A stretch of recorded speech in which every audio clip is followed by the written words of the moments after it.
you, Amy, for your music to set the tone for today. We are grateful to have Amy Conley as our musician today. Stick around, she'll be playing again at the end of our program. I would also like to introduce Lori Myers, who will be interpreting in sign for us today, and Reed Cotton will also be joining to help with that effort. And my name is Andrea Palizis. I'm excited to welcome you to our 3rd annual Women's March, which is really a rally. Our theme this year is We Have Just Begun. Isn't that the truth? I will be here today as your MC, despite the bitter cold, and I thank you for being here. I'm a founding member of the Monadnock Progressive Alliance and a board member of Rights and Democracy, and also a retired public school teacher.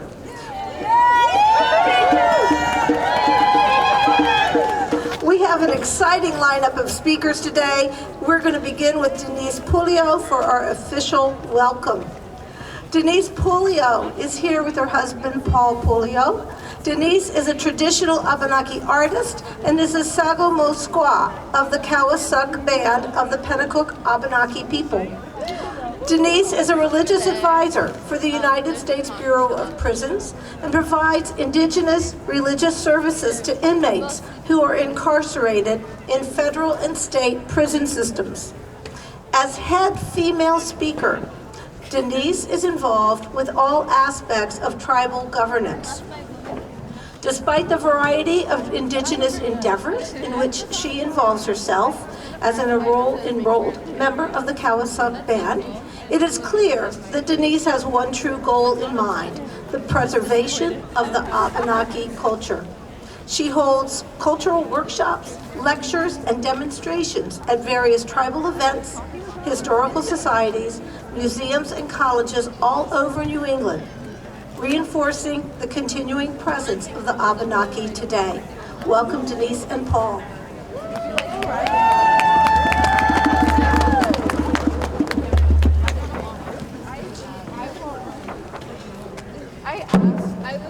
One guy, it was like not my feet out. He was not my feet out.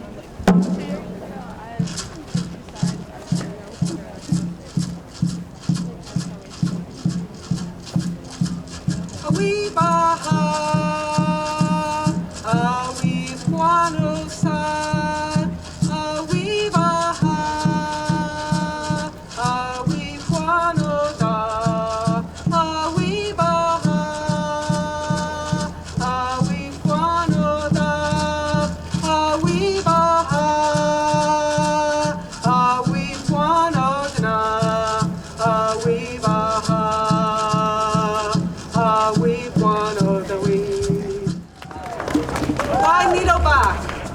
Indalawasin, Denise Pulio, Sagama Indalawasin, Paul Pulio, Sagamo, Kawasuk Band of the Pennacook Abenaki people.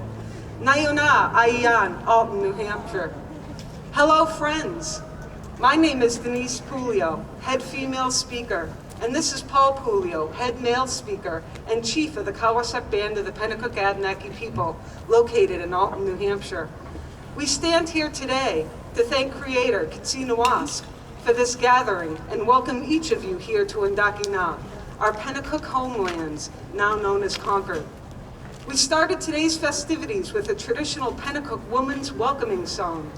Since the time of contact, this song was sung at the beginning of all gatherings to draw all women together to begin the process of reconnecting with each other.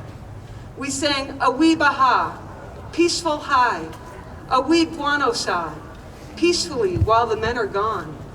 Awi Buano Da, peacefully we reach out. Awi Buano Da, peacefully sit a while. Awi Buano Dina, choose a long peace. Awi Buano Dawi, a superior lasting peace. A superior lasting peace through sitting, sharing, listening, and connecting with each other, just like we are doing today. As a matriarchal society, it is through the work and cooperation of women and two-spirited people that we maintain our families and our communities. As we stand here today, it fills us with hope for the generations to come. I encourage you all to continue in the way of our ancestors. Continue to connect with each other, not just talk, but to listen and learn, to attempt to understand another viewpoint, to show compassion and empathy, to help and empower each other, but most of all, continue to love each other. Katsi oli anui katsi wask, tanamikwal damina olidon goangan, oli oni. Great thanks, Creator. We remember still, thanks to our relations. Thank you. Kisiolini.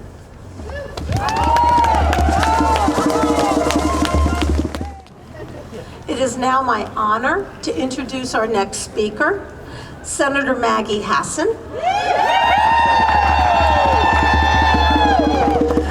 Senator Hassan has a proven record of working to build stronger, more inclusive communities where everyone has the opportunity to succeed.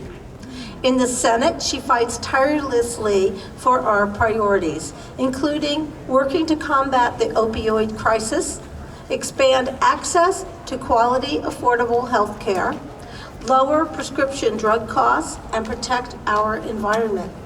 She is a true champion for advancing women's equality and reproductive health, working to ensure that women can compete on a level playing field economically and have the freedom to make their own healthcare decisions.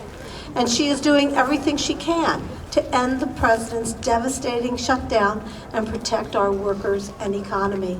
Please welcome Senator Maggie Hassan.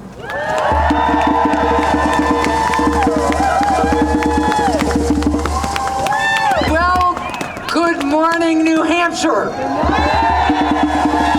Andrea, thank you for that wonderful introduction. I want to thank all of the elected officials who are here today. I want to thank March On and all of the local activists and organizers who made this event possible. Keep those hand warmers and toe warmers coming. We are here, we are strong, and we are warm.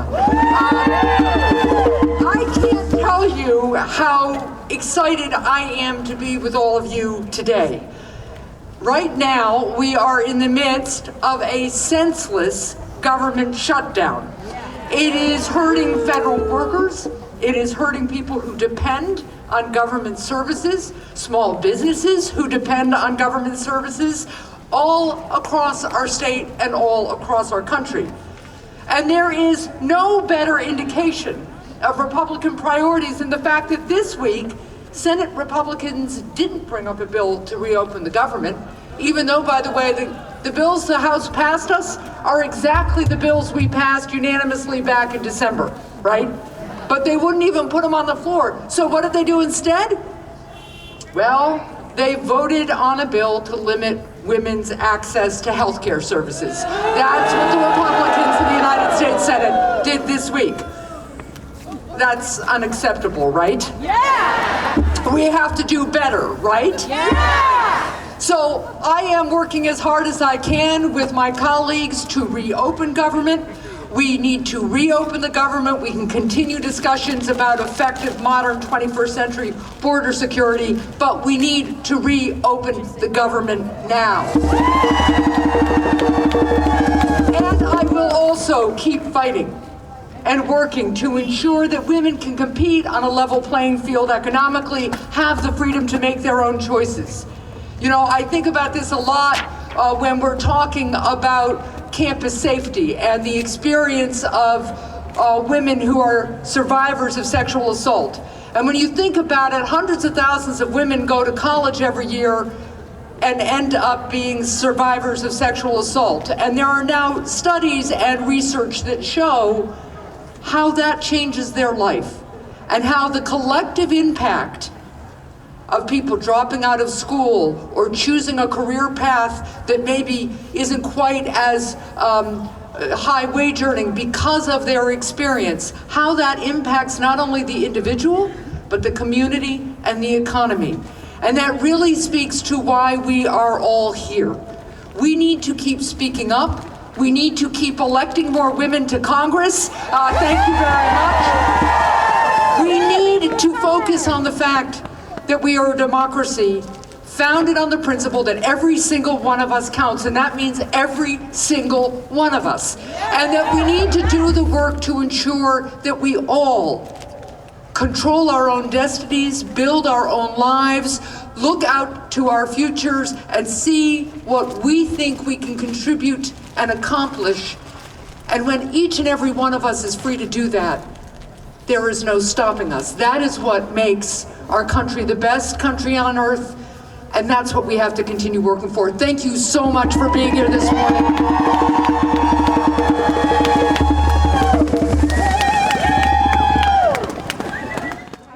Mindy Mesmer will be our next speaker.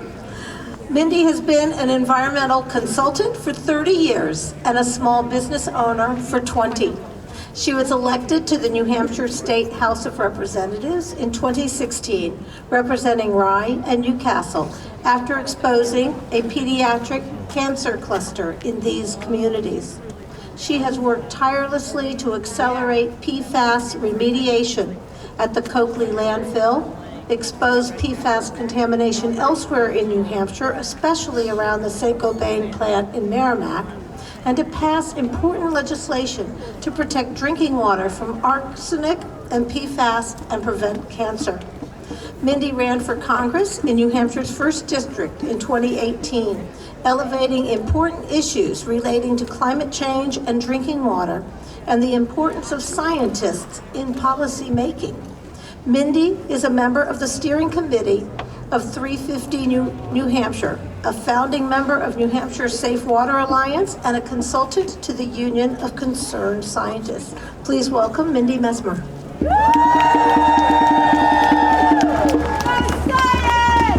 Thank you so much. It's so great to be here amongst a bunch of women and women allies. It's so exciting.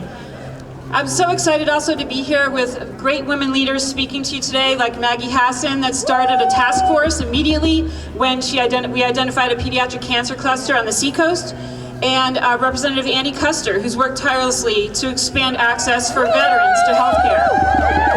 Yeah. We have a lot of stuff to celebrate this year, don't we? 100 women were elected to Congress, and we have the most diverse Congress in history. It's fantastic.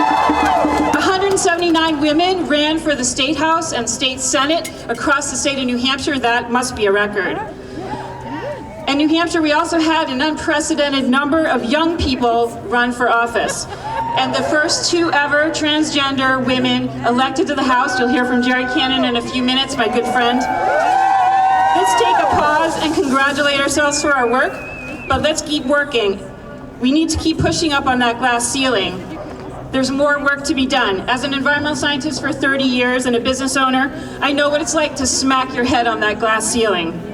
As a former House rep and candidate for Congress, I know how important it is to be able to communicate science and have scientists involved in policy making.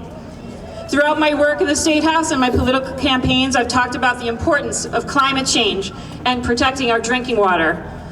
The IPCC report tells us we must take swift action to get off fossil fuels within the next 12 years. We must fight the continual onslaught of fossil fuel projects in New Hampshire and across the country. We need federal and state agencies that are not run by coal lobbyists or industry, but instead protect our environment and public health. We want state and federal agencies that don't just collect fees from polluters, but make them pay for the devastation they cause. New Hampshire has the highest rate of women with breast cancer in the country. And we also have the highest rates of bladder cancer and esophageal cancer. Our kids have the highest rate of cancer in the nation, and we have children dying at exceptionally high rates from rare cancers on the seacoast. Most of these cancers could be prevented with stronger environmental protection. It's not pleasant to talk about these problems, but it's the first step in finding solutions. We have another problem. We have a president who has the ability to unilaterally strike with nuclear weapons. Do we want someone that impulsive to have that authority? No! Do we want to spend $2 trillion on replacing our nuclear war chest over the next few decades when we have 30 million people without health insurance in our country? No! When women sit at the table, we bring a valuable and absolutely necessary perspective to the discussion. We especially want to be at that table when they're making decisions about our bodies and our children. With science and everything we value under attack, we must continue to encourage women to run for state, local, and federal offices. We must continue to turn the dialogue from hate to love. When women run, they're criticized for their hair, for their clothes, whether or not they can be a mom and still hold office, when men mostly don't face that kind of criticism. We must support them before, during, and after. And when maybe they don't win at first, we must tell them at first, if you don't succeed, dust yourself off and try again. We must grow a bench of women who can take a seat at the table, but also at the head of the table. Thank you everyone for coming out today. Stay warm and enjoy the rest of the speakers. Thank you.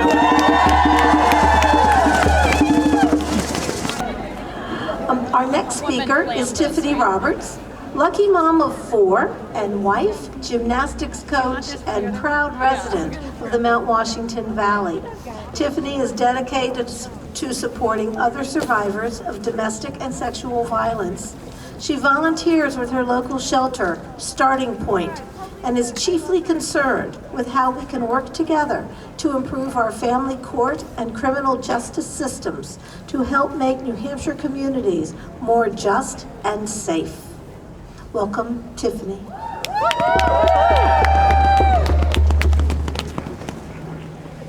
Thank you for that introduction.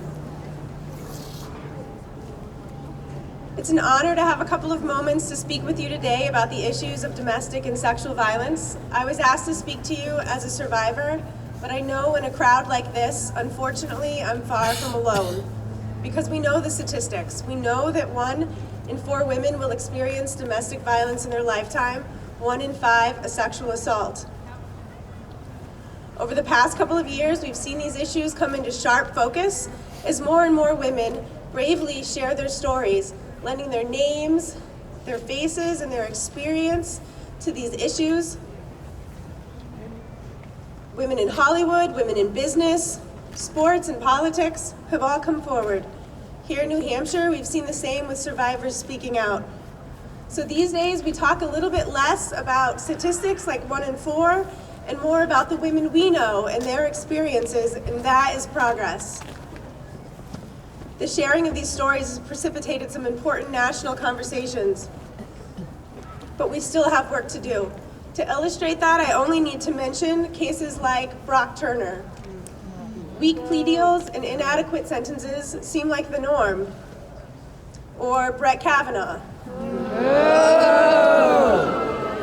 Or Betsy DeVos in Title IX.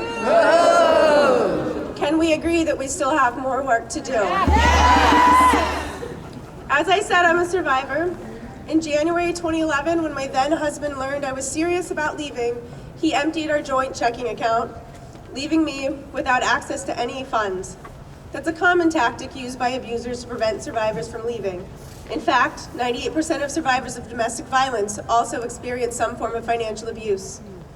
By February of that year, I was still in the home and without resources to leave. Things kept getting more dangerous, and one night, he violently raped me. During that assault, he also strangled me. Of course, I'm here today. He didn't kill me. He only made me know that he could have, and made me so terrified and worried for my children. I then spent the next several years trying to navigate a criminal justice and family court system that is not awake enough to the realities victims face.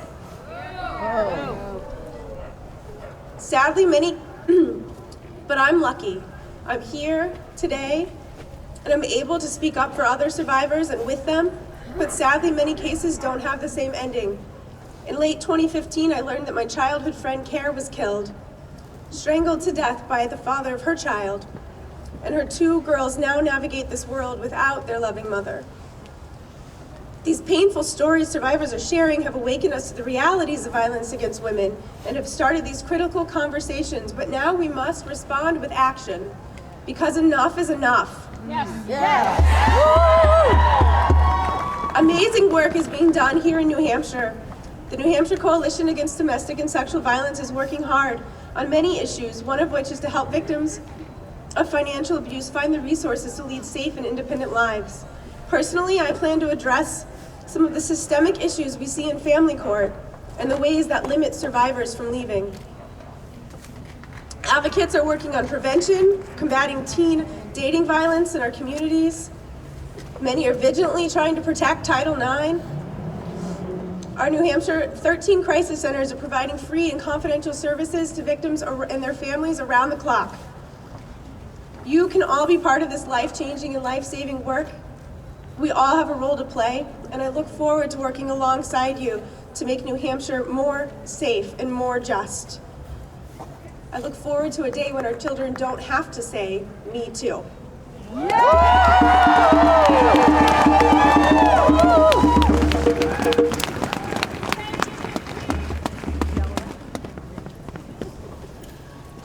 The New Hampshire Women's March is partnered with March On. We are not affiliated with the Women's March organization, and we denounce all forms of anti-Semitism, racism, anti-LGBTQ behavior, or any other form of bigotry. We are happy to be celebrating with all today, and we stand in solidarity with the Jewish and LGBTQ communities and all communities in our state and across the country.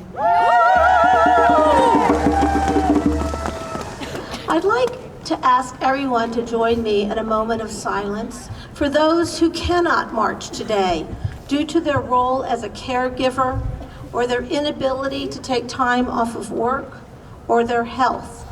We recognize that some are in abusive relationships and don't have the freedom to join with us today. Others don't feel safe participating. We would like to take a moment of silence to honor these folks and to recognize the voices that are not represented here today. We're marching for each and every one of us to have true equality.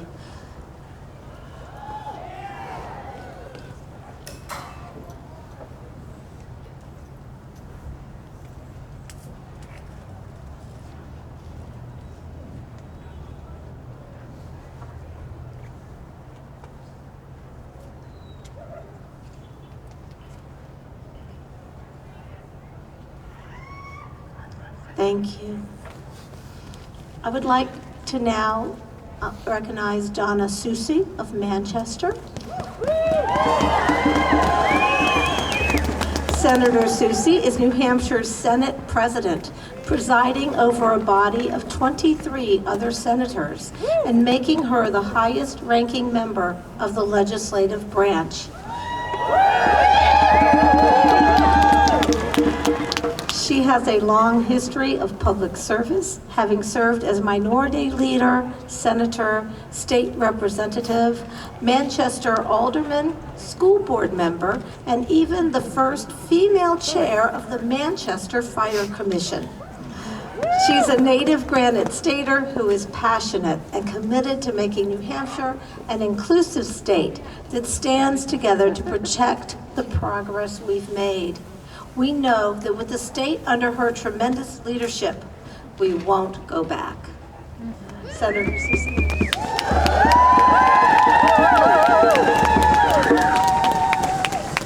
Thank you. Good morning, New Hampshire. Are you ready to march? Right. Since we gathered in this spot just 2 years ago, we've actually accomplished a lot. We passed Medicaid expansion. We protected and expanded access to birth control to allow a 12-month supply without a copay. From my hometown, we elected Joyce Craig, Manchester's first female mayor. And just this November, we took back the Senate, the House, and the Executive Council. There's no question that marching together, we've already made a difference. If we all keep marching together at the steps of the Capitol, the halls of the Legislative Office Building, the rooms of our city halls, and in our communities, our impact is limitless. I'm honored to be here with all of you today, and honored to be in the fight for our future each and every day here in New Hampshire. You know, my mom, Lillian Susie, taught me how to march by leading by example. She served in the State House while I was growing up, and when she passed away shortly after I graduated from college, at the age of 23, I was honored to be elected to fill her seat in the State House. Today, I march in honor of my mother, who instilled in me what public service means, and so that women and girls across New Hampshire know that their voices matter and that they can make a difference. I want you also to know today that we are making a difference. Every step you've taken before today, every action you commit to after today matters. The letters you write, the phone calls that you make to your legislators, they truly matter. Your conversations with your family and friends about the issues that matter most, they matter. Raising girls who know their strength and boys who respect that strength, that truly matters. The work you do makes a difference each and every day and will continue to make a difference here in New Hampshire. I'm proud to be leading the Senate Democrats as we work to build a brighter future for New Hampshire. Our Granite State Opportunity Plan includes reestablishing and raising a New Hampshire minimum wage, protecting access to affordable health care for those with pre-existing conditions, and finally, passing paid family medical leave. Because we know that caring for a loved one in New Hampshire is not a vacation. These policies are good for women, they're good for families, and they're good for businesses too. But we can't make this vision a reality for our state without you. Before you leave today, I hope you join me to make a commitment to march on by taking one action to support a legislative policy that's important to you. I promise you it matters and it will make a difference. Before I close my remarks, I have the privilege of reading a letter from our senior U.S. Senator, Jeanne Shaheen, who could not be here today, but very much wanted to join all of you. She says, "Dear friends, I wished I could join you all in person at today's Women's March in Concord. Please know that I am with you in spirit as you continue a proud tradition of thousands of women and men and children too, coming together to declare our clear voice. We're still here. We're even stronger than before, and we will not let you take us backward."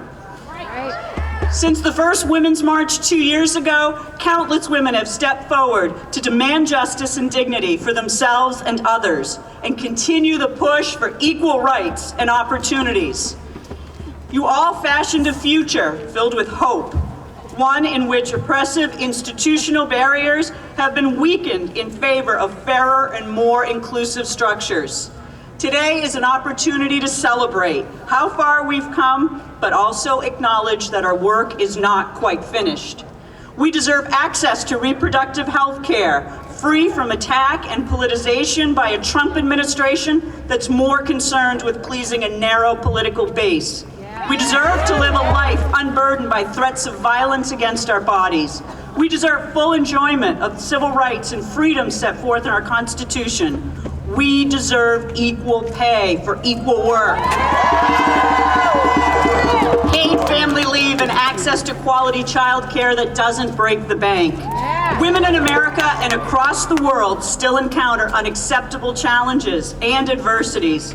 Yet with your presence here today, you show that you understand a simple truth. Engaged citizens, from the many who mobilized ahead of last year's historic elections to the many who march here in Concord and across the country today, are the most powerful promoters of positive social change. It's inspiring to see the passion that you bring to these efforts. Stay committed, stay engaged, continue to move forward with the ideals and fighting spirit that have always made America a land of promise. I'm proud to join you in marching for a brighter future for all genders, ages, races, and backgrounds. Sincerely, Jeanne Shaheen, United States Senator.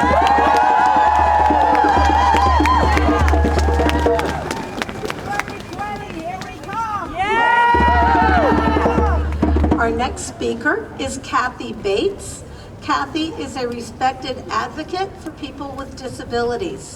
Besides being an advocate, she is a teacher and a writer. She believes in everyone's right to full citizenship and envisions a future where disability is seen as just another form of diversity. Kathy has worked extensively with both children and adults with disabilities. In 2014, she completed the New Hampshire LEND program and began working for the Institute on Disability's Disability and Public Health Project, where she teaches advocacy skills to people with disabilities and their families. She has worked extensively with the New Hampshire Leadership Series, People First New Hampshire, and SALT, Self-Advocacy Leadership Team. Kathy started her own business called Wings and Wheels Consulting Services and has been a featured speaker at numerous conferences and workshops around New England. Welcome to Kathy.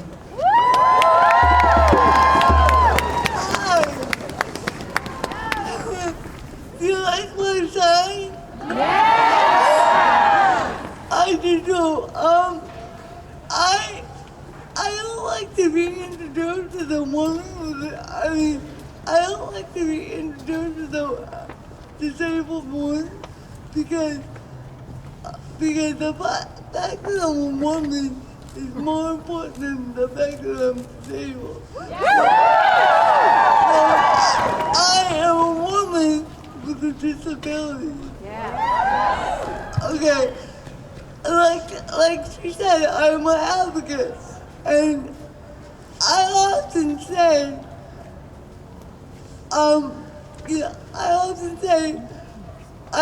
if I could get out of bed, I could change the world.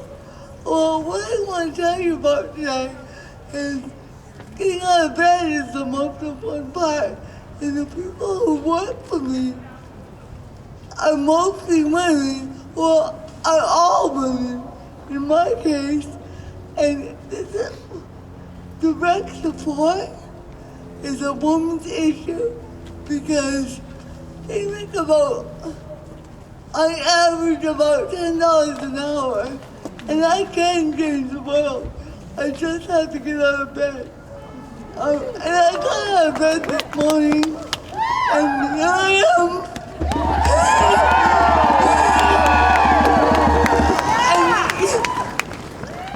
And I just want people to think about disability in a way that,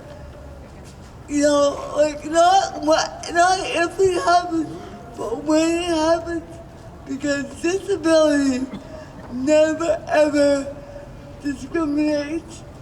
And Able New Hampshire is the only agency, is the only organization in the state that is independent and is working on two issues that are really important to me.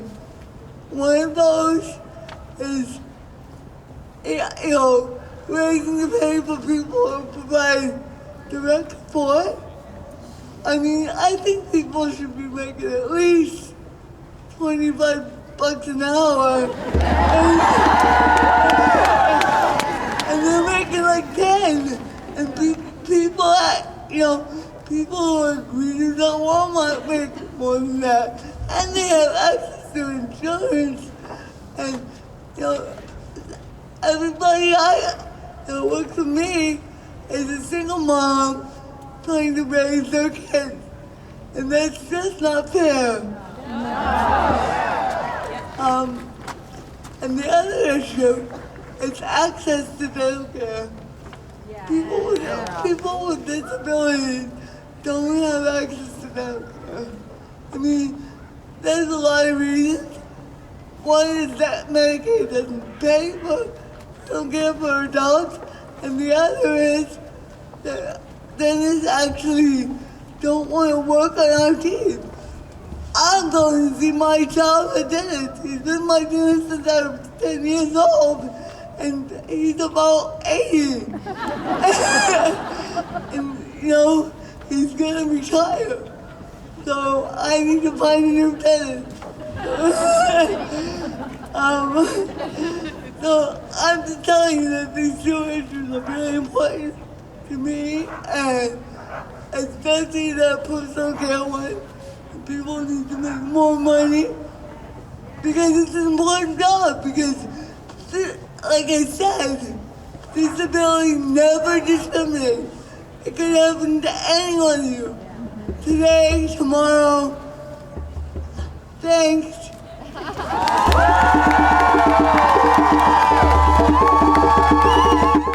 Our next speaker will be Congresswoman Annie Kuster.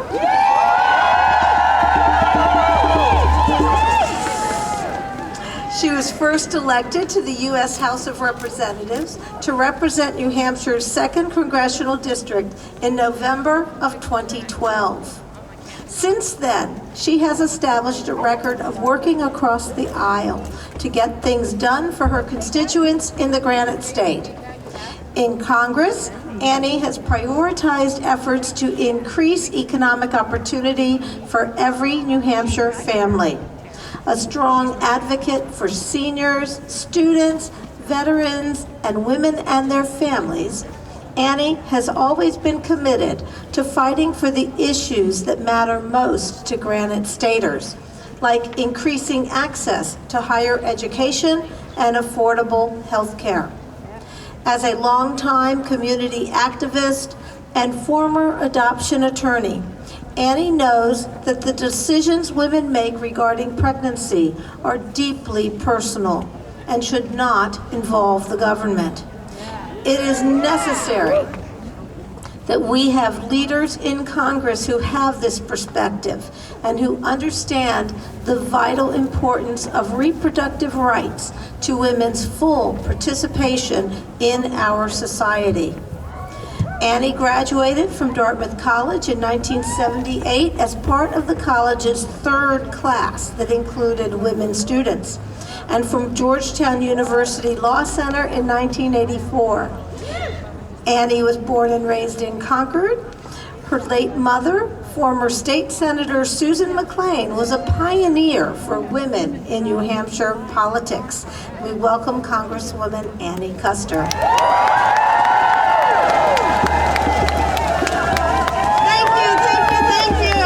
Thank you for the bit about my mom. She's right here on my shoulders. So, welcome. We're delighted. The crowd is growing. If you need to do a few jumping jacks, this is a good time. Move your feet, do a little dance. Make sure you stay warm. A few more speakers. Thank you, Kathy Bates, for reminding us that if we can get up in the morning, we can change the world. So that's on us. And thank you to the caregivers, thank you to the organizers, thank you to the interpreters. All right, what a day. Well, everybody may have a different reason to march, but I think that what we can join in is that women and girls, I saw my new friend Ellie was right over here on somebody's shoulders. We deserve a voice at the table, and New Hampshire is leading the way. So thank you for doing your part. The first ever all-female congressional delegation in the history of time. Thank you. And now we are so proud to welcome Chris Pappas to our incredible progressive delegation. So we have a new name, the Mamas and the Papas. So I just want to share a story real quick about why it's so important that we have a place at the table.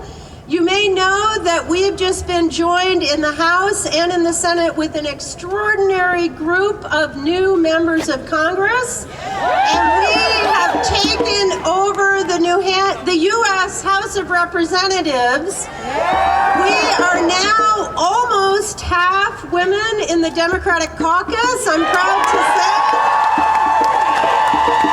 We have extraordinary representation of people of color, African American, Asian American, Muslim, we look like the United Nations, let's just say. We have a dozen LGBTQ colleagues that we're super proud of.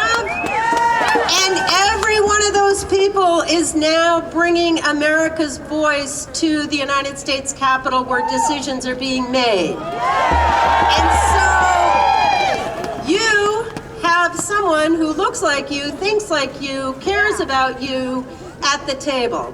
And the reason that's important, I just want to share with you kind of a day in the life. Yesterday morning, I was in Claremont, New Hampshire. And we were at a wonderful organization called Turning Points that is a shelter for domestic violence, sexual assault, and people that are in transition taking back their lives. And we had the opportunity to just visit, just be present, just hear the stories of these women's lives.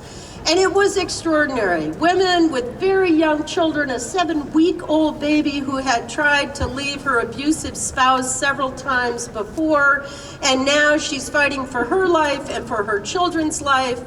A woman who had come from away, as we say, and had landed through a set of circumstances in New Hampshire. She knows no one. And since October, she has gotten into treatment for her opioid addiction. She has gotten job training. She has gotten a job. She's saving money for an apartment. And she will be a productive, vibrant member of our community, but she needs a little bit of help. And we can be there for her, the friends and neighbors and people that want to gather and help people through this transition. And yet, word had come down that this shelter was going to close because Donald Trump cannot meet the bar of keeping the government of the United States of America open. Luckily, some brave public servant had gone to work and made sure that the funding would be there through June. But the anxiety, I want to share with you so that you can share with your friends and neighbors and they can call congressional delegations all across this country to let them know the anxiety, the anguish. When these women said to me, finally I have a job. Finally I have a roof over my head. Finally I'm safe from my abusive partner. And I know that if I go back to sleeping in my car in the Walmart parking lot, that will all fall apart. And so just know that people want to do their best by their children, by their family, by their neighborhood, by their community, by their country. If only this president would listen. So here's our assignment. We got to get out there and make sure everybody knows. We voted in the House 9 times to reopen the government. I will do that every single day. And now it's on Maggie and Jeannie. Luckily, they are working hard. The cry goes out across the land, where's Mitch? Just schedule the damn vote. Vote, reopen the government, put it on the president's desk, and let's get this country back to work. We have so much extraordinary change coming. Thank you for everything you're doing.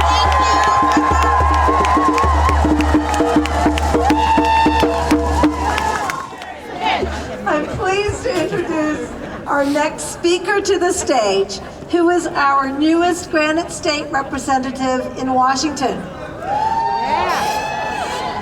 Chris Pappas has only been serving for a few weeks representing New Hampshire's 1st Congressional District, but he has a career of fighting for equality in New Hampshire. He has a long history of public service as a county treasurer, state representative, and most recently as executive counselor. Thanks to his voice and his vote, the women, men, and young people who are served by Planned Parenthood were able to continue to receive their care.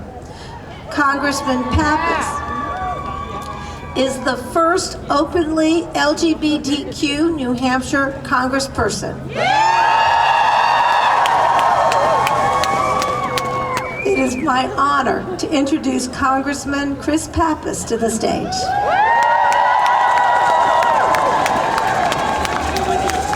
Well, hello everyone, good morning. It's great to see you all out here. I want to thank Andrea, thank you for organizing and everyone who put together this great march today, and for all of you for bearing with us through this cold New Hampshire winter day. But boy, we have a lot to talk about today, don't we? There is a lot happening in this country. To my colleagues in the House and Senate, Andy Custer, Maggie Hassan, and Jean Shaheen, it's an honor to serve with them. It is an honor to be a part of the all-feminist delegation that we're sending to Washington, D.C. And I'm really proud to be with you here today representing the people of the 1st Congressional District. So 2 years ago, you came to the State House lawn in the dead of winter, on a day like today, looking for hope and looking for determination, and committed not to be a bystander at this point in our history. You found solace and inspiration in each other. You found motivation in our shared values and strength in the stories of collective struggle. In a day that may have otherwise been dark, will always be remembered as a day that sparked a flame of joyous activism that's still burning strong today. 2 years ago, you banded together in solidarity, standing up for women's rights, for equal rights, for those wanting to live their American dream in a new world, for our mothers, for our grandmothers, for our daughters, for our sisters, for our friends and family members. In that first march, people of all ages, races, colors, abilities, orientations, and identities stood shoulder to shoulder for the priorities that we share. Equal pay for equal work. A livable wage. A woman's unquestioned right to make her own reproductive health care decisions. You marched to banish discrimination on the basis of sexual orientation and gender identity once and for all. You marched to say loudly and clearly that health care is a right and not a privilege. And you marched to stand up for our planet against the existential crisis that climate change poses to our planet. You marched for the immigrants among us. And you marched to fight the national tragedy of gun violence. You marched as the defenders of American democracy, motivated by love and compassion, not hate and fear. And we have seen a wave of activism and renewal of our political consciousness that's flourished over the last couple years, and it produced change this past November. And I'm so proud to be a part of the largest incoming class to Congress since Watergate. One that includes a record number of women, of African Americans, of Latinos, of Native Americans, and of LGBT members of Congress. We have a Congress that looks more like America than ever before. And our freshman class is young, we're community driven, and we're refusing to sit in the back benches. I don't know if you've been watching lately. But we're willing to take the fight to the president, to Mitch McConnell, and to anyone else who is standing in our way. This election changed the representation at the state and federal level so that it's more reflective of our diversity and our values. But the change we all want to see, the change that's motivated millions to march across the country for the past 2 years, requires the continued attention and engagement of each and every one of us.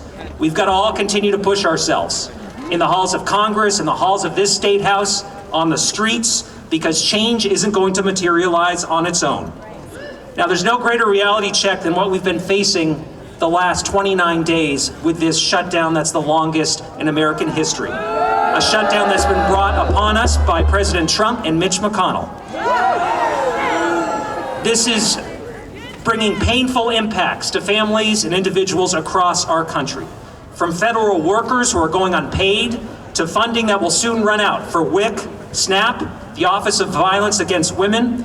This senseless shutdown is hurting women and families here and across our country. This is Washington politics at its worst. And we've got to end this national embarrassment as quickly as we can. So look, despite the challenges, we've come a long way since January of 2017. 2 years ago, you came here resolving to make the best of a bad situation, to reverse the fortunes of this country, to usher in an era of decency, of compassion, of community, and of justice. We've made strides, but we've got miles to go, folks. Today, I'm asking everyone to renew your commitment.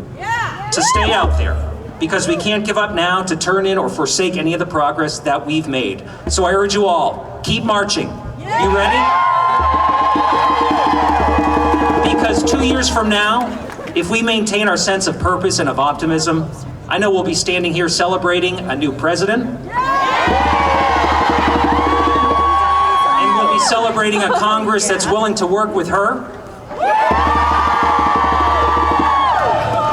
Or him, if that's the case, to make lasting change for this country. I'm all in on that, and I hope you are as well. So keep marching, New Hampshire. Thank you all so much.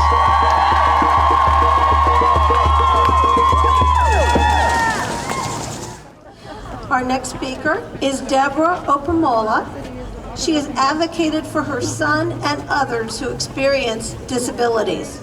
Since 1993, she has been an educational surrogate parent, assuring that children in the foster care system who are on IEPs receive an appropriate education. She has continued her advocacy work by becoming a disability organizer. Deborah is currently the executive director of a new grassroots disability organization called Action Community Together, known as ACT.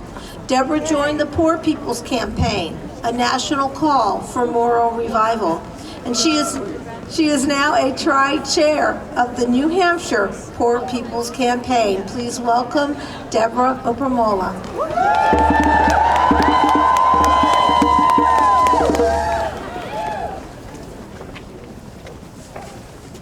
I'm excited today. We are awake in New Hampshire. Today, as we celebrate, I would like to step back a minute to share some of my concerns. As a mother of three, one whom experienced a profound disability, I live in overwhelming fear. As a family, we are often forced to make decisions that put us in despair, emotionally and financially. We are facing one now. The workforce that many families like mine use to support their family members, like my son, is disappearing. The workforce not only supports my son in the community, it allows my husband and I to do the essential work that supports our family and the essential work that I do in this community. The solution is simple, very simple. Pay our workers a living wage.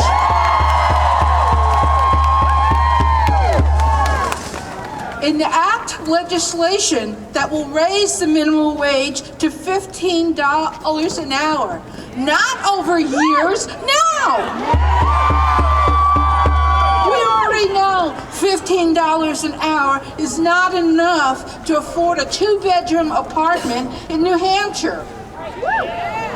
This is one of the Poor People's Campaign's demands.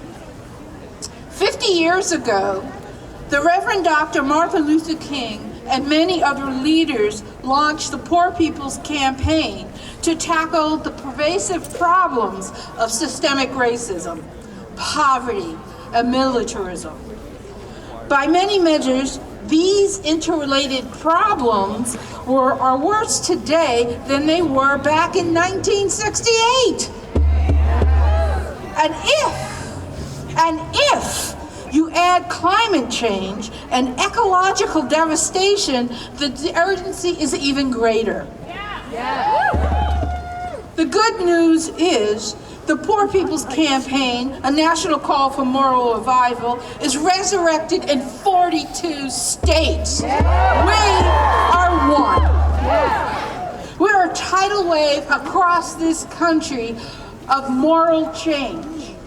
In the 7th wealthiest state, yes, the 7th wealthiest state, we have 85,800 people uninsured. Everyone needs access to health care. In the wealthiest country in the world, there is not a moral reason to not have health care for all. Health care that is available without putting work demands on people. A woman should determine what happens or not happens to her body herself. Not some arbitrary body or system. This is unacceptable. The Poor People's Campaign is changing the narratives of this country's politicians through building powerful coalitions that will not accept piecemeal solutions, that make policymakers feel good but are marginally useful to the people they are meant to serve. We will work tirelessly and fiercely with impacted people to ensure their voices are heard. To the New Hampshire people, to the people of New Hampshire, the Poor People's Campaign is not going away. Policymakers, we demand change and solutions. We, the PPC, we are marching from the I to the we, and we will not be silent. Together, we can create the moral change that is needed in our country. When I say forward together, you say not one step back. Forward together! Not one step back! Forward together! Not one step back! Thank you.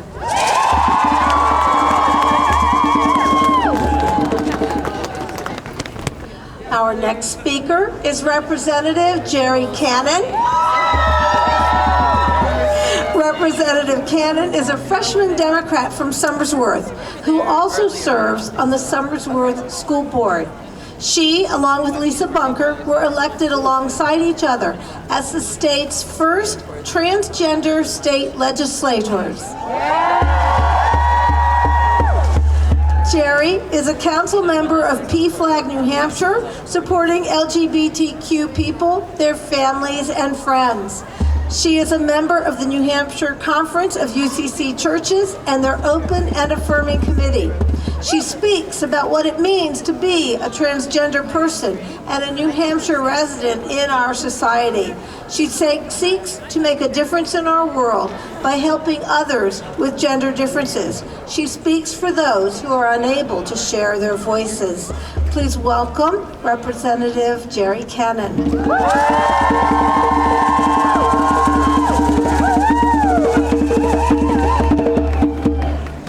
Good morning, New Hampshire!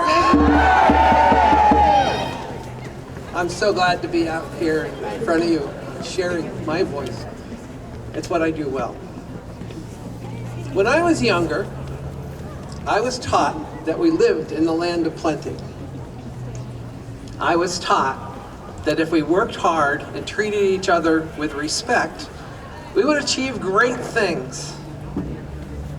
But was that world and the dreams we had the same for everyone? If you were a straight white male, you had the best chance at achieving those dreams. But if you were a woman, a person of color, or an LGBTQ person, you had to fight for your life and for good jobs. You had to fight for a good wage, and we still are.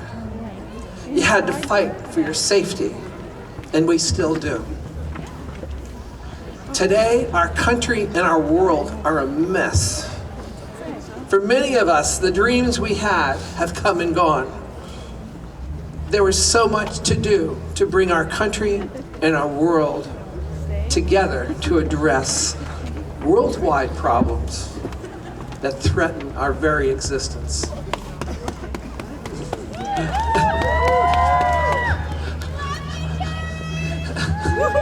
Many of the old guys that we saw in our legislature, local and in Washington, they've forgotten the rest of us. They've forgotten that the world we live in needs to exist and be safe for us. I ran for office this past year because I believe this transgender woman can make a difference. But I'm not alone. I ran with many other women that feel the same way. We need more people, men and women, to stand up and let those old guys know that we can't dream of a future if our world is falling apart around us. So my message to you is, look at our future political candidates. Decide for yourself if they're going to help build a better world for us all, a better world for our families.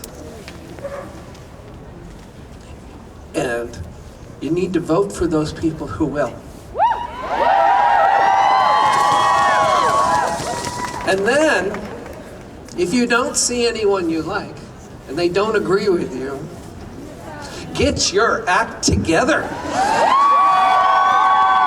and run for office.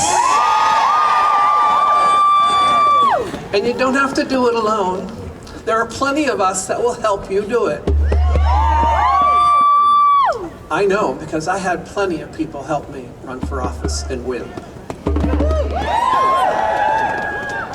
If you work with your community and learn from them, you will win their support. I had so many great conversations talking with people. And you'll win. I did. I won. It was great. I won school board last year and I won representative this year. Just keep pushing. You can do it. Don't sit on the sidelines is my message. People aren't going to speak for you unless you speak for yourself. I never considered running for a state office. I was so different, I didn't see a future for myself. Boy, was I wrong. I now know that I have a voice, and I'm using it to help others. Do you have a voice? Use it.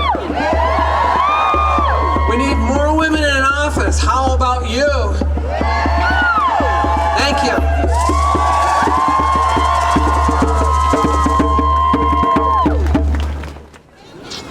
Our next speaker is Sarah Ward Gayer. Sarah began working in human services in 1998 and has specialized in suicide prevention and trauma response and treatment. She realized several years ago that the human condition cannot be improved without social justice and advocacy, and has since been active in the fight for social political change, including volunteering as a state coordinator for a women's organization, being a public relations officer for a veterans organization, and attending Standing Rock to provide psychological services to the veterans who joined in support of the Standing Rock Sioux tribe. Sarah is a master's level clinician and graduate of Antioch, New England University in Keene. Sarah identifies as a suicide loss survivor. Please welcome Sarah Ward Gayer.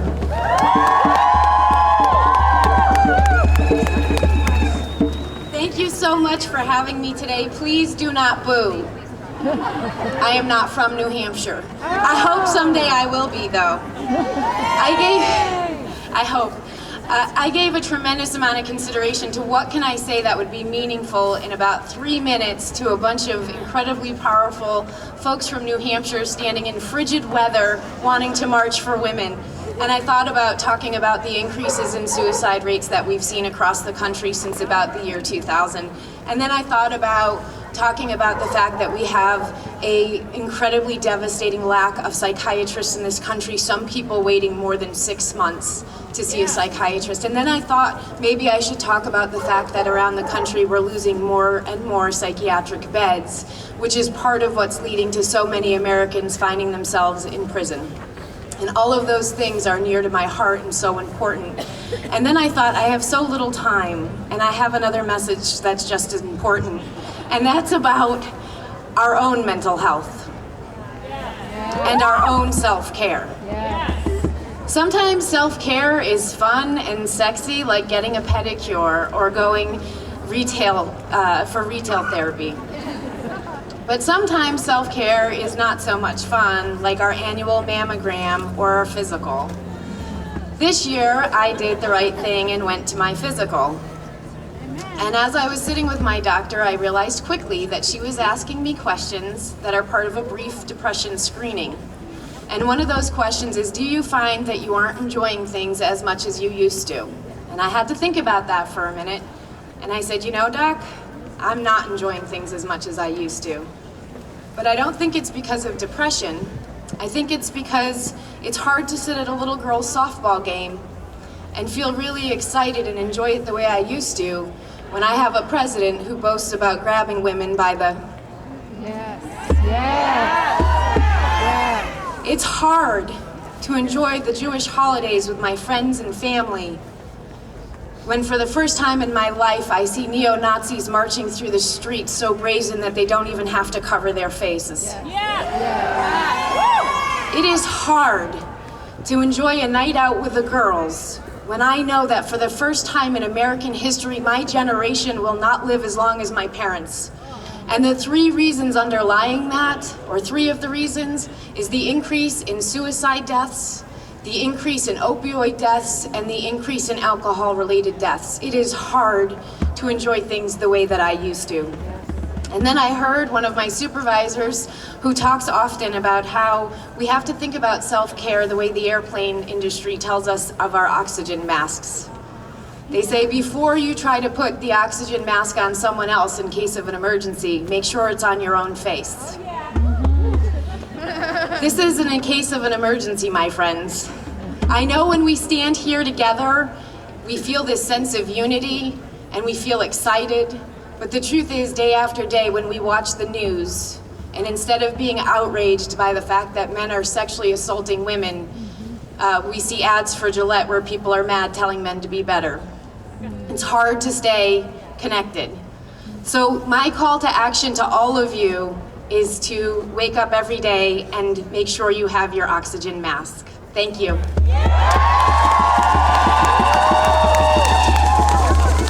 And next, coming to the podium, we have Melanie LeVake. Melanie is in her first term as the state senator for Senate District 12. She is a Nashua native who currently lives in Brookline with her husband Scott and daughter Logan.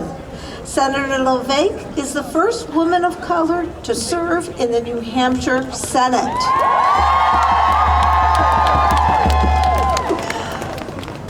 Her legislative priorities are quality education, affordable and accessible health care, a clean environment, and retirement security.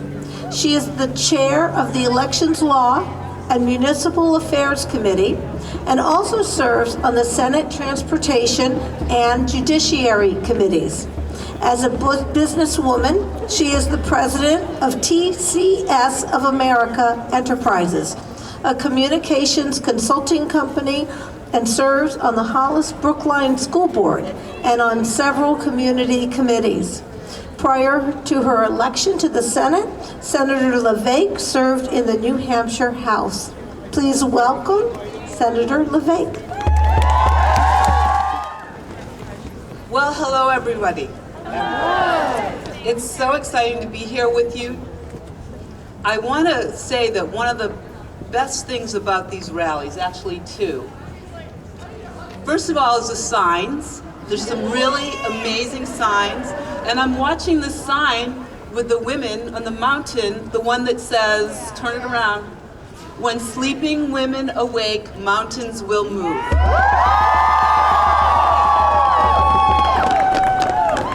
There's another one that says my vote, something about my vote.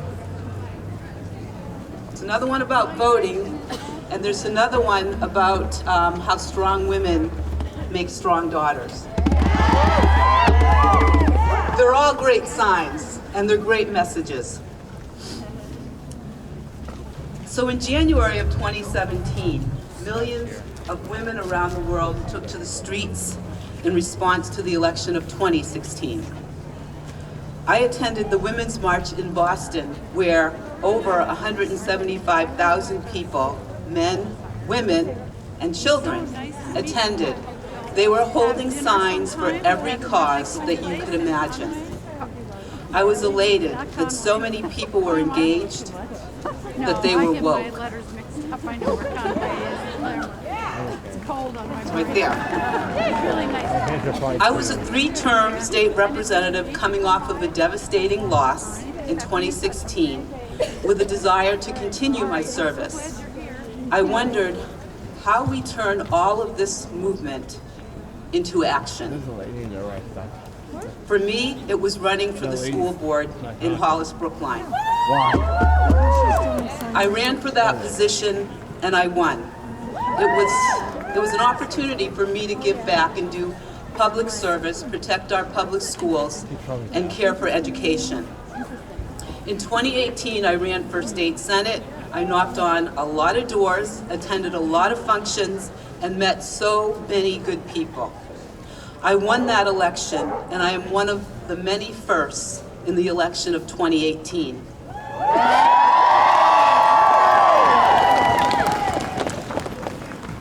I am proud to be the first person of color, man or woman, in the New Hampshire Senate.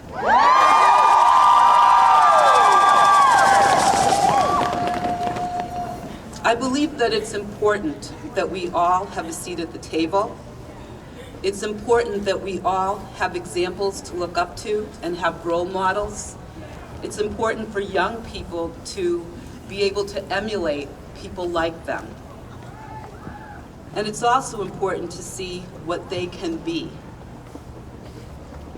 In addition, it's an opportunity to see that we are not really that different from each other.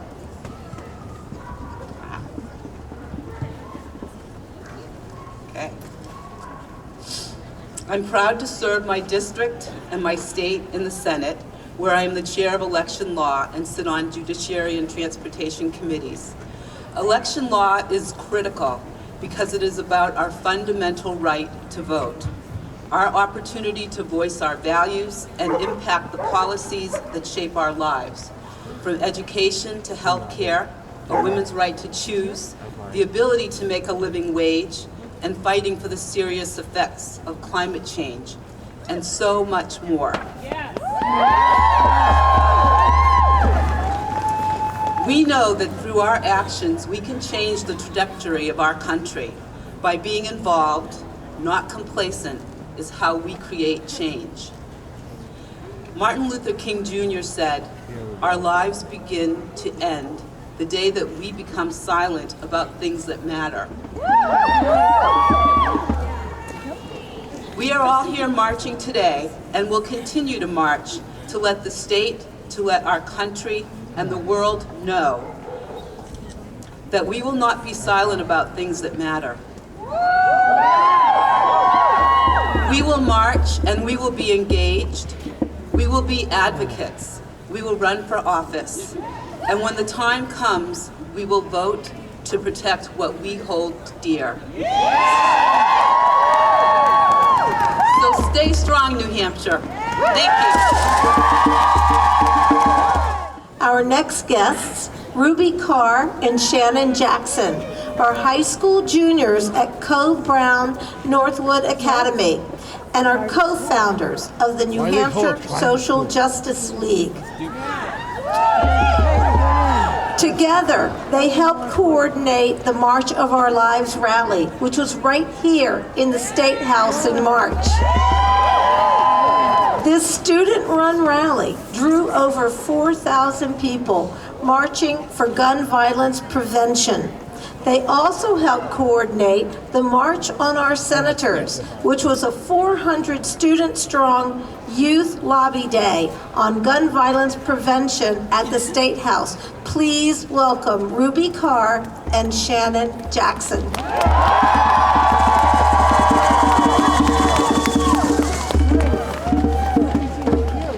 Hi, I'm Ruby, and this is Shannon. We're founding members of the New Hampshire Social Justice League, a student group dedicated to preventing gun violence. We formed last year in response to the Parkland shooting, and our first action was organizing school walkouts across the state, and then the Concord March for Our Lives, an event with an attendance of more than 4,000 people.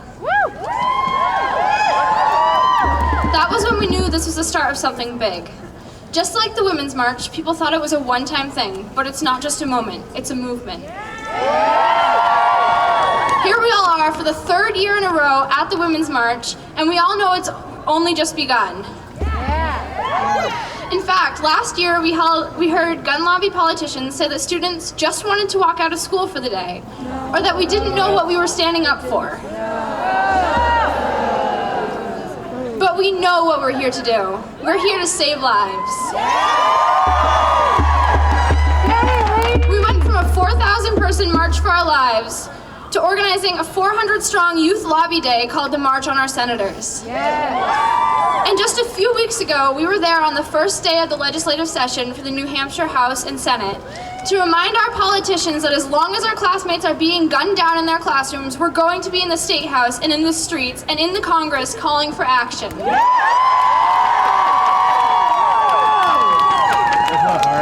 This year, we are advocating for 4 bills in the State House, including closing background check loopholes, creating a waiting period between the purchase and delivery of a firearm,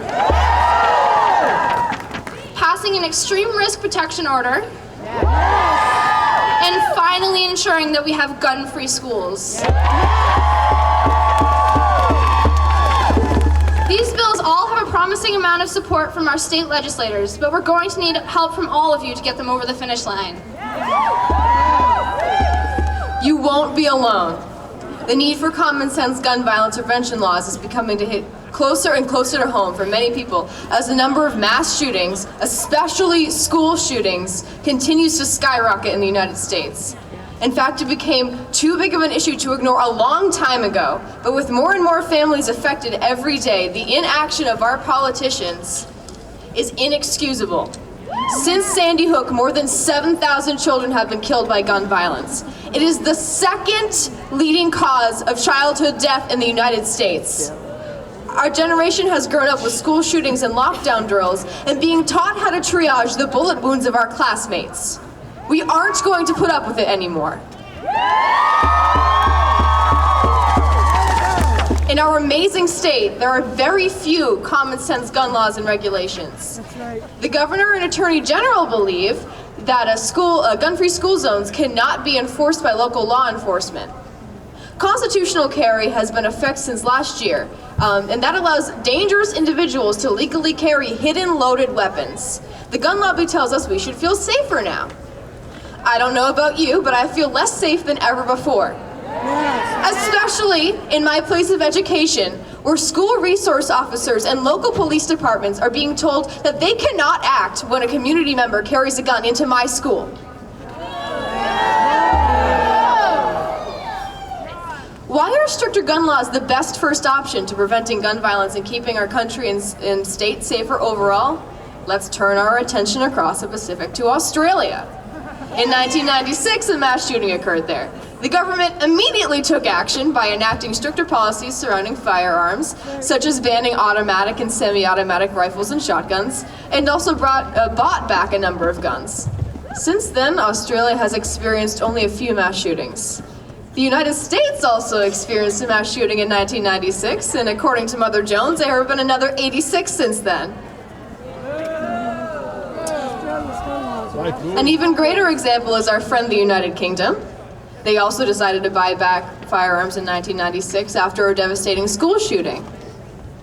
So they have not had a mass shooting since. Yeah. It is impossible to ignore the success this reasonable legislation has made in other parts of the world, and what we are asking for now is just a fraction of the action that they took.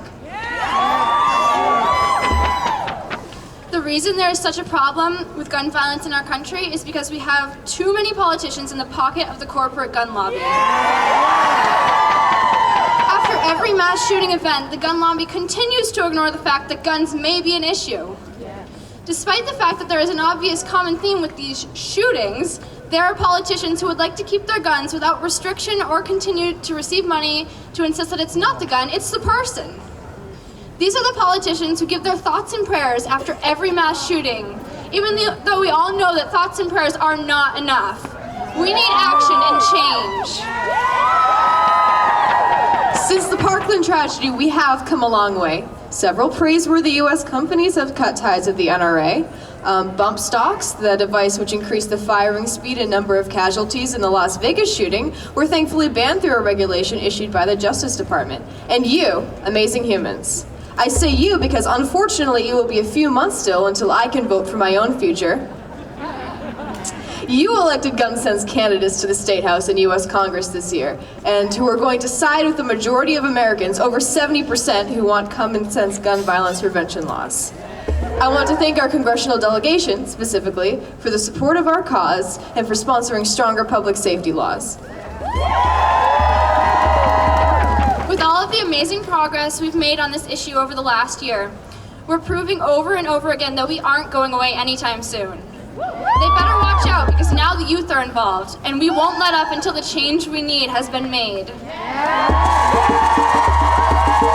We're organized kids today, and we are your leaders tomorrow. We're going to show everyone what we can do. This is only the beginning.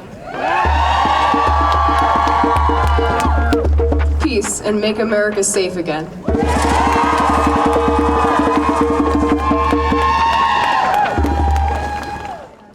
Our next speaker is Ayla Wamser. Ayla is a junior biomedical science major at UNH and a native Granite Stater. She's from Dunbarton. She is the president of the Planned Parenthood Generation Action Chapter at UNH. She cares deeply about reproductive health, and she's here to speak with us today. Ayla.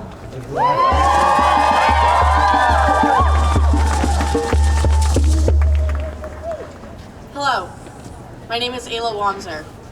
I'm a junior at the University of New Hampshire and president of the UNH Planned Parenthood Generation Action. As a kid, my mother led by example. She taught me the power of a strong and fiercely determined woman. She taught me that my gender should never and will never determine my rights or my future. But this was naive. This was uninformed. I grew up in Dunbarton, New Hampshire, where the fear of having my reproductive rights taken away not only seemed improbable, but impossible to be threatened. But the 2016 election changed all of that. I saw my rights on the line, so I voted and I marched. Then in 2018, I voted again, as did so many from my generation. At UNH, an incredible 55% more students turned to the polls than in 2014. And the results were clear. Record turnouts of college-aged voters across our state and country helped earn New Hampshire one of the most diverse legislatures in its history, including our amazing new Senate President, Donna Soucy. And nationally, more than 100 women were elected to serve in Congress for the first time. Reproductivity is a long word. It sounds technical, but it's simple. This is my health, this is my body, and that's non-negotiable. Reproductive health care is birth control, cancer screenings, sexual health, and safe, legal abortion.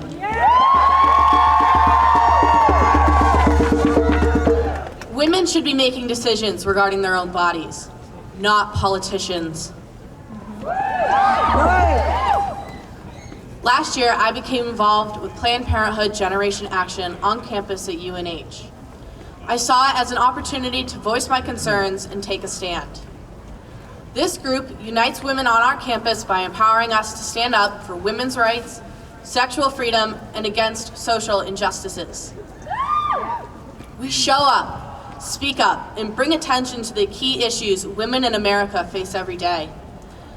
We help make abortion understood as an essential part of healthcare and encourage ourselves and others to share our stories without apology.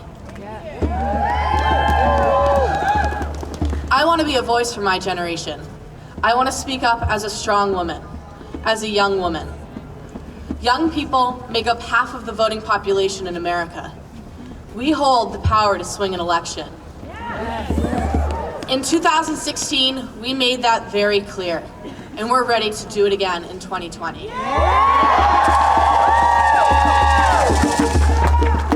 So to all the young people here today asking, how can I help? My answer is this: get involved, immerse yourself in your passions. Stand up for what you believe in and make yourself heard. And remember this, we've only just begun.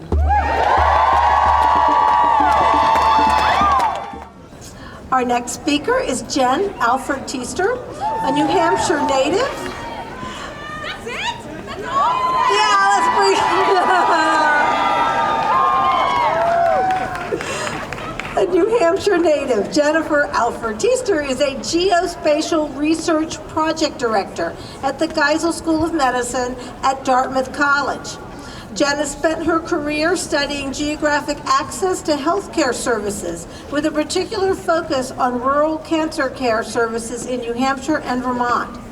Through Jen's unique journey from childhood adversity to a life of personal and professional success, Jen has an intense passion for community connectedness, which is driven by the calling to strengthen our shared responsibility for one another. Jen currently lives in Sutton, New Hampshire with her husband Jason and her daughter Bertie. Please welcome Jen.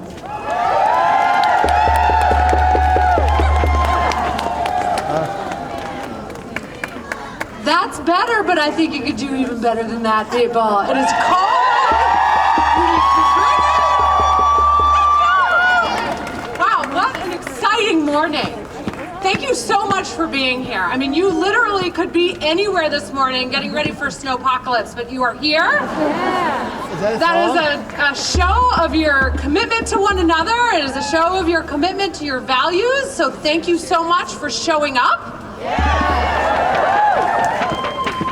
So I'm going to tell you some stuff that you already know, but I'm going to lay a stage for some things that I really feel quite passionately about. I'm here because I deeply believe and I feel that when women thrive, children thrive. My daughter Bertie's here. Where are you, Bertie? Bertie! Hi! Come on! Oh, she's cute. Come on!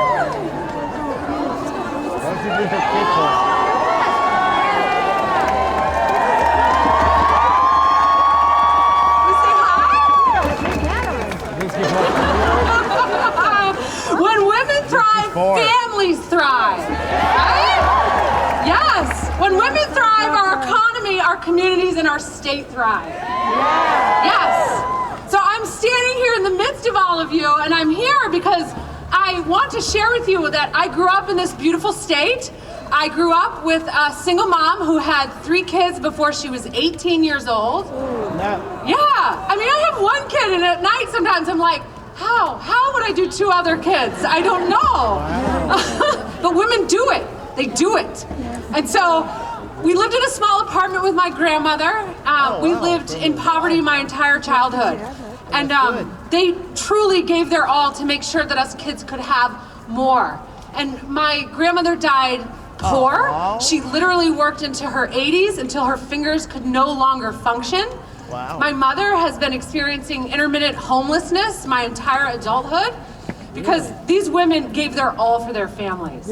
Because that's what women do. We give our all for everyone around us, our family, our workplaces, our partners, our friends, our kids. So I'd like to say that my experience here in New Hampshire as a child in poverty is unique, but it's not. It's, children here now are facing even more of a challenge. The poverty rate of children in New Hampshire has doubled in the last 20 years. I know, and so, I mean, it's just like heartbreaking. And this financial insecurity that families are living with, 40% of Americans cannot afford a $400 unexpected expense. That's right. It is. It's crazy because we know women work, they work hard. Often, I was just having a conversation that, you know, I ran for Senate this past year and I would meet people who were working 2 and 3 jobs, and it was often the woman carrying the family because there was a sick person at home, a sick child. You know, and for New Hampshire families dealing with financial insecurity, it's not just lack of access to money, but opportunity. No, I will not stop, Becky. I will not stop! Asking me to stop is like asking the sun not to shine. Plus, we're early, right? Like, everybody was rushing because it's cold. So, thank you, Becky. You're doing your job. Okay. So, to effectively address this financial security, we genuinely have to be real about what it takes to address the complexities that face families here. I mean, there's a constellation of factors that affect people. Hi, baby. That affect people and how they move from surviving to thriving. So, I'm just going to list a few of these things for you, but I guarantee you probably already know it, but that's okay. It's worth saying over and over and over again until it's no longer a problem that we are faced with. First, we need pay equity. Because when a woman makes 79 cents to a male's dollar, at the end of her life, the lifetime lost wages are $800,000. Yes. That's absurd. We need to invest in, yes, and when we need to invest in education, including affordable college education. And job training here in New Hampshire. We invest less than any other state in higher education. So it's not surprising that our students here are faced with some of the highest student loan debt in the country. We can do better than that. I know we can do better than that. Also, one of the most critical areas where we can make a difference is on supporting caregivers, because we know that caregivers are disproportionately women. We need to support their effort by showing up for legislation like paid family medical leave, joining the efforts of the Campaign for the Family-Friendly Economy, who is doing the important work of supporting this legislation. So come out, tell your stories, sign up, come talk to me. I will connect you with people. We want you in the State House testifying about your experiences. Because we need policies that ensure that women who are doing the hard work of carrying this community are supported.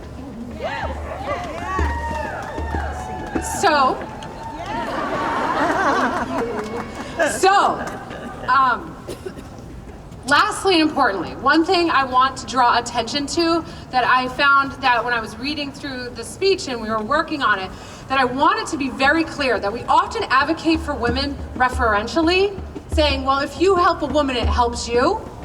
But I want you to know, and I want every young woman in this room, every young woman out here today to know you have inherent value, that your existence is a fucking miracle,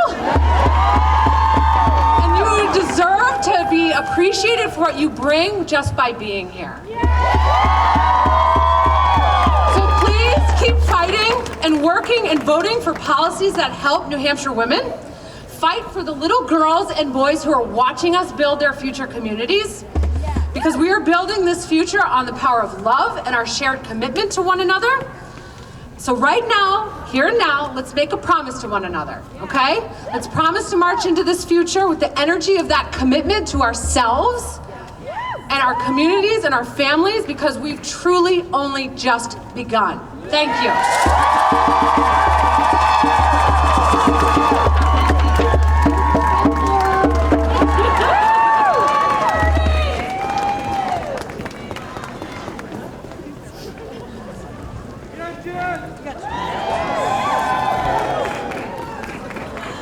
Thank you all for coming out today in this frigid cold.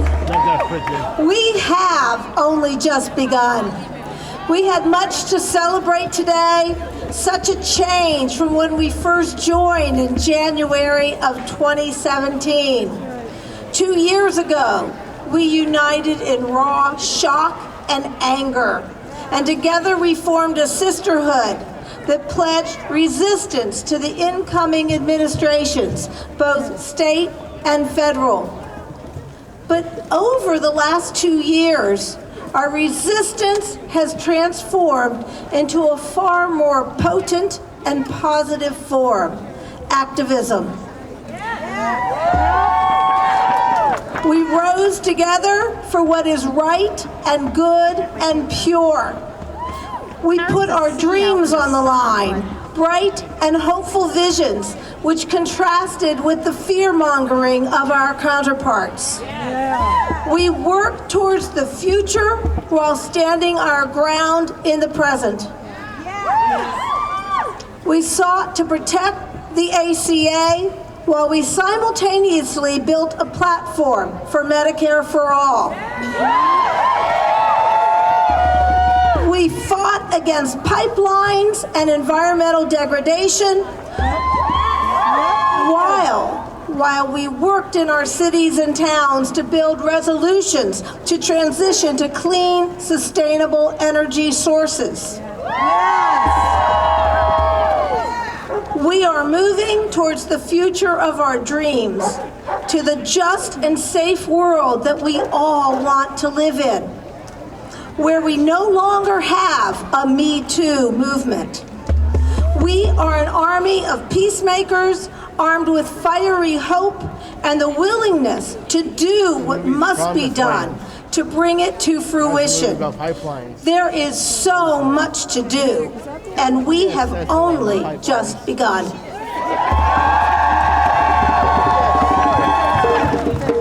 We want to thank our many speakers and all of our sponsors. We have Planned Parenthood of New Hampshire Action Fund, the New Hampshire Campaign for a Family-Friendly Economy, Granite State Progress, New Hampshire Sierra Club, March On New Hampshire, ACLU of New Hampshire, Rights and Democracy New Hampshire, America Votes, Amy Conley Music, New Hampshire Coalition Against Sexual and Domestic Violence, New Hampshire Women's Foundation, New Hampshire National Organization for Women, League of Conservation Voters, Echo Action New Hampshire, YWCA New Hampshire, Equality Health Center, Concord, New Hampshire, Showing Up for Racial Justice. Hashtag Fight for Her. New Hampshire Peace Action. Moms Clean Air Force New Hampshire. Moms Demand Action New Hampshire. Moms Rising. New Hampshire Campaign for Voting Rights. New Hampshire Democratic Party. National Association of Social Workers. New Hampshire Young Democrats. We are marchon.org. And we want to thank you for being here. We have a special thank you for Rebecca Mitchell for being here and helping out. And all of those thank yous. And right now, we are welcoming Amy Conley and her friends back to the stage for a musical set to finish up our rally today. Thank you all for coming. It's cold, it's cold. So we don't expect you to stick around long. But let's do a chant before we go and a little quick song before we go. And it would also be awesome if everyone steps forward 20 paces and faces that way, and we can get a photo of us in front of this building here behind us. And we have some awesome photographers here today all over the place. Hold up your signs, they're beautiful. Hold up your faces. We've only just begun. We've only just begun. We've only, drummers, only just begun. We've only just begun. Hey, we've only just begun. Hey, we've only just begun. We've only just begun. We've only just begun. We've only just begun. We've only just begun. We've only just begun.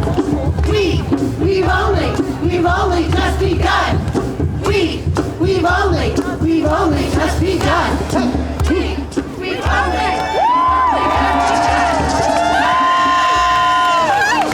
Now this is a rally, but it's also a march. So everybody ready to march? Let's march. Let's march. Let's march. Step by step, the longest march can be won. Can be won.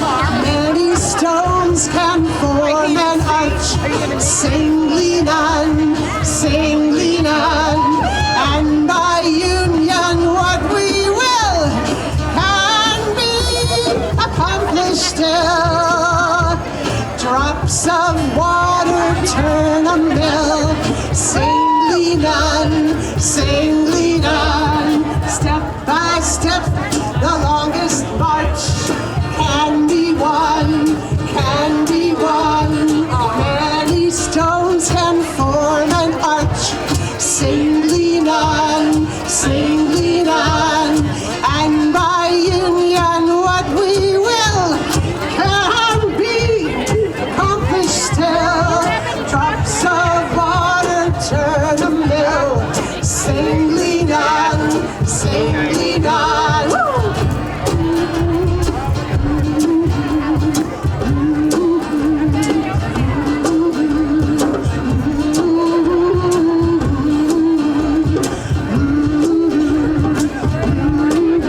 Other baby, blow by blow, and brick by brick, keep yourself locked in, yourself locked. Whoa, whoa, baby, we should love somebody.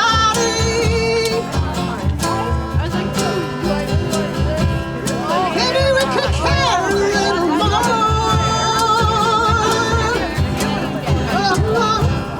Maybe we should love somebody.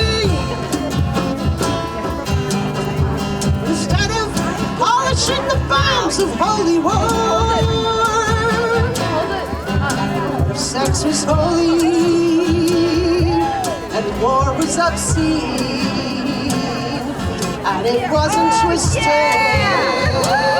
what a wonderful dream. Living for love, unafraid of the end. Forgiveness is the only